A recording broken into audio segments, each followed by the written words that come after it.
త్వరలో తెలంగాణ పదకోశం అందుబాటులోకి రానుంది. పర్యాయ పదాలతో సమగ్ర సంకలనం రూపుదిద్దుకోనుంది. సాహిత్య అకాడమీ ఇదే పనిలో నిమగ్నమైంది. అవసరమైతే యువతకు, విద్యార్థులకు రచనలపై ట్రైనింగ్ కూడా ఇవ్వాలని రాష్ట్ర ప్రభుత్వం ఆదేశించింది. తెలంగాణ సాహిత్య అకాడమీ ఆధ్వర్యంలో ప్రణాళికలు రూపొందిస్తున్నారు. కనుమరుగైన కాలగర్భంలో కలిసిపోయిన పదాలను వెతికి ఒకచోట చేర్చనున్నారు.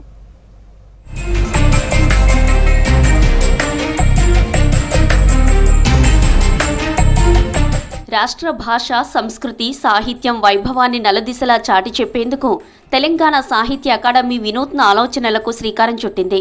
తెలంగాణ భాషలోని పర్యాయ, ప్రాచీన పదాలు, ఆధునిక వాడుక పదాలతో కూడిన తెలంగాణ పదకోశం సంకలనాన్ని రూపొందిస్తోంది. పదాల సేకరణలో సాహిత్య అకాడమీ నిమగ్నమైంది. రాష్ట్రంలో ఉత్తర, దక్షిణ తెలంగాణలో వాడుక భాష, యాస, మాండలికాల్లో తేడాలుంటాయి. ఉమ్మడి 10 జిల్లాలతో పాటు హైదరాబాద్ నగరంలో చాలా వ్యత్యాసం ఉంటుంది. ఒక్కో ప్రాంతంలో ఒక్కోలా మాట్లాడతారు. తెలంగాణ వ్యాప్తంగా మాట్లాడే వాడుక పదాలు, మాండలికాలను ఒకచోట చేర్చేలా తెలంగాణ పదకోశం రూపుదిద్దుకోబోతోంది.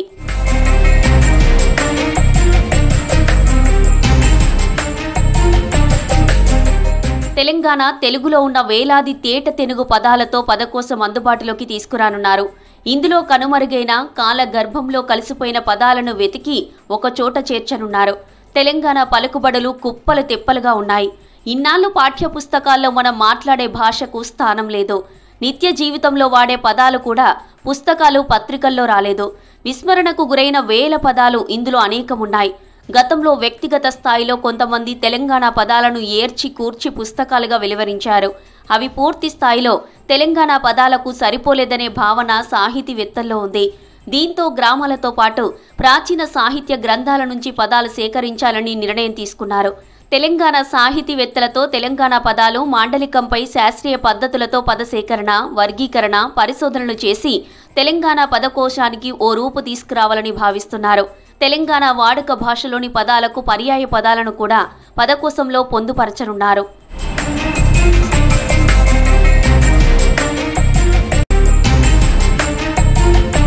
తెలంగాణ సాహిత్య అకాడమీ ఆధ్వర్యంలో హైదరాబాద్ రవీంద్ర భారతిలో ప్రతి నెల 1, 3 శనివారాలను సాహిత్య వారంగా నిర్వహిస్తున్నారు. ఈ కార్యక్రమంలో కవులు, సాహితీవేత్తలు, రచయితలు తమ నవలలు, కథలు, కవితలు, పుస్తకావిష్కరణలు చేస్తున్నారు. సాహితీవేత్తలతో చర్చాగోష్ఠి నిర్వహిస్తున్నారు. తెలంగాణ సాహిత్యంలోని వివిధ అంశాలపై లోతైన చర్చలు జరుపుతున్నారు.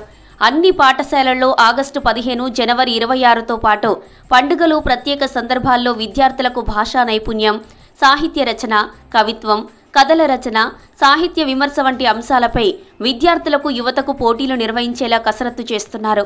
అవసరమైతే ఈ అంశాలపై ట్రైనింగ్ ఇచ్చేలా ప్రణాళికలు రూపొందిస్తున్నారు.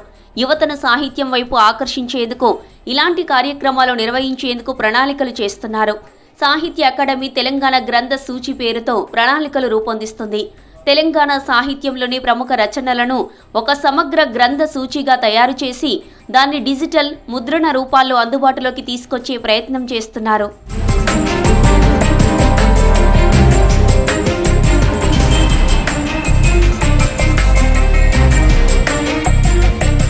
రాష్ట్ర ప్రభుత్వం సాహిత్యంపై దృష్టి సారించింది.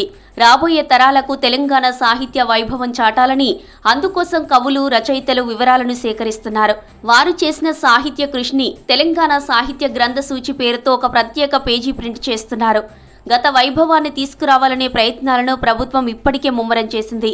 ప్రతి 3 నెలలకోసారి పునాసా పుస్తకాన్ని తీసుకొస్తామని, త్వరలోనే మరిన్ని కార్యక్రమాలకు శ్రీకారం చుట్టబోతున్నట్లు సాహిత్య అకాడమీ సెక్రటరీ బాలాచారి తెలిపారు.